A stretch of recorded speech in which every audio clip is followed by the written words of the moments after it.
அருண்குமார் என்ற பெயரில் அறிமுகமாகி அடுத்தடுத்து கடும் தோல்விகளையே மட்டும் சந்தித்து வந்த அருண் அதன் பிறகு அருண் விஜயானார்.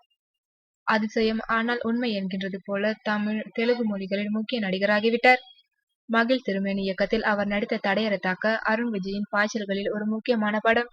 கௌதம் மேனன் தயவில் என்ன இருந்தால் படத்தில் அவர் செய்த வில்லன் வேடத்திற்கு அஜித் ரசிகர்களை பாராட்டினர். அதன் பிறகு அவரது சொந்த படமான வால்டீர் படத்தை வாங்க ஆள் இல்லை. பொறுத்து பொறுத்து பார்த்தவர் ஜூன் மாதம் சொந்த முயற்சியிலேயே ரிலீஸ் செய்து விடலாம் என்று முடிவெடுத்திருக்கிறாராம். இந்த நிலையில்தான் அருண் விஜயின் வலது கை முண்டாவை வலுப்படுத்துகிறது இன்னொரு செய்தி. ஈரம் அறிவழகன் இயக்கத்தில் ஹீரோவாக நடிக்கின்றார் அருண் விஜய். இந்நிலையில் அப்படத்தின் ஆபீஸ் பூஜை போடப்பட்டுள்ளதாம். இதில் அவருக்கு சிங்கம் டைப்பான போலீஸ் கதாபாத்திரம் என்றும் கூறுகின்றனர்.